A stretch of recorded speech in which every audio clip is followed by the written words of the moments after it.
नमस्कार। दरअसल लोग बहुत कुछ कहना तो चाहते हैं लेकिन हिम्मत नहीं जुटा पा रहे। लोग सहमे हुए भी हैं, मजबूर भी हैं।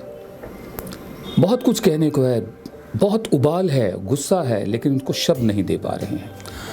डर की वजह से या फिर ज़िंदगी जिस तरह चल रही है उनकी, उसमें खलल ना पड़े, उसमें रुकावट ना हो, इस वजह से।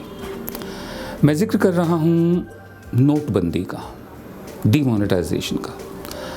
अभी कुछ दिन पहले हमारे प्रधानमंत्री ने संसद में कहा था कि दुनिया के बड़े बड़े अर्थशास्त्री भी अभी तक समझ नहीं पाए हैं डीमोनेटाइजेशन को। मैं प्रधानमंत्री से सहमत होना चाहता हूँ। आप ठीक कह रहे हैं प्रधानमंत्री जी, दुनिया के बड़े बड़े अर्थशास्त्री वाकई समझ नहीं पा रहे कि आपने किया क्या है। वो अकेले नहीं हैं, दरअसल हम भी समझ नहीं पा रहे कि आपने किया क्या है। और कभी कभी हमें महसूस होता है कि शायद आप और आपकी टीम खुद नहीं समझ पा रही कि आपके हाथों से ये हो क्या गया है। पहले जिक्र हुआ कि ब्लैक मनी ख़त्म करने के लिए डिमोनेटाइज किया जा रहा है। फिर ये कहा गया कि जो आतंकवादियों को फंडिंग होती है उसको रोकने के लिए किया जा रहा है। फिर ये कहा गया कि जो नकली करेंसी बनती है उसको रोकने के लिए किया जा रहा है। फिर कहा गया कि ये कैशलेस सोसाइटी के लिए किया जा रहा है। फिर कहा गया कि नहीं, ये लेस कैश सोसाइटी के लिए किया जा रहा है। अभी हाल ही में आपके एक सलाहकार ने कहा कि ये रियल एस्टेट जो है उसकी कीमतों में कमी लाने के लिए किया गया है। तो हमारी आपसे दरख्वास्त ये है कि जिस दिन आप स्पष्ट हो जाएं कि किस लिए किया गया डिमोनेटाइजेशन, हमें भी बता दीजिए। आपने 15 दिन मांगे, फिर 50 दिन मांगे, आज 100 से ज़्यादा दिन होने को आए।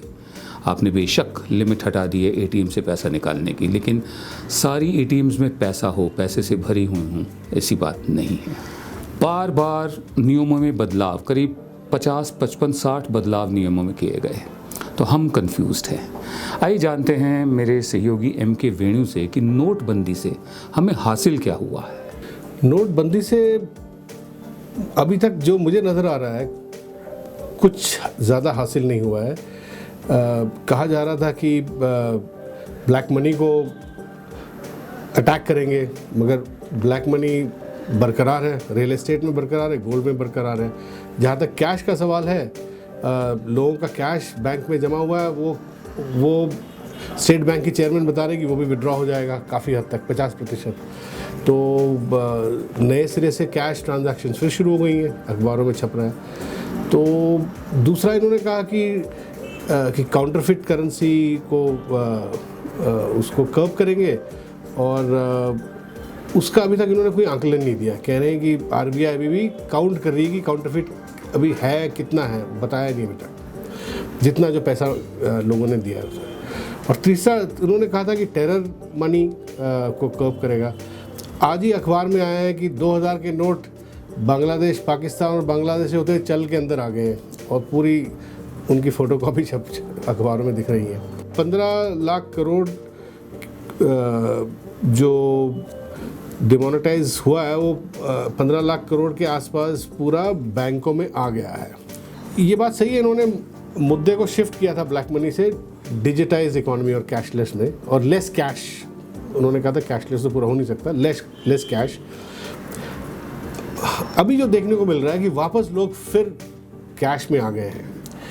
उसका कारण ये है कि हिंदुस्तान का सरकारी आंकड़ों के मुताबिक हिंदुस्तान में 90% लोग ऐसे हैं जिनकी फैमिली की आमदनी 10 से 15 हज़ार रुपये सालाना से नीचे है। 5 मेंबर एक फैमिली में, आप सोचिए 15 हज़ार रुपये, तो एक दिन का उनका 100 रुपये की आमदनी है। जाहिर है आमदनी 100 रुपये हो तो खर्चा 70-80 तो हो गई, खाने पीने में निकल जाता है। तो ये जो लोग हैं 90%, ये कब 100 रुपये को बैंक में डाल के कब निकालेंगे, क्योंकि पैसा मिलते ही इनको एकदम खाने का सामान खरीदना पड़ता है। तो ये जो बेसिक जो चीज़ है, ये सरकार में को किसी को समझ में नहीं आई, ना वित्त मंत्री को समझ में आई ये बात, ना प्रधानमंत्री को। और ये हवाई बातें कर रहे हैं कि गरीबों को डिजिटाइज इकोनॉमी में डालेंगे। अब पेटीएम जिन्होंने यूज़ किया, वो पेटीएम को फेंक दिया उन्होंने। अब देखिएगा कि पेटीएम का भी ट्रांजैक्शन नीचे गिरेगा। तो ये समझ बिल्कुल सरकार में इसकी ज़रा सी भी अप्रिसिएशन नहीं दिखाई गई है। इमरजेंसी के दौरान औपचारिक रूप से हमारे मीडिया पर सेंसरशिप थोपी गई, लागू की गई।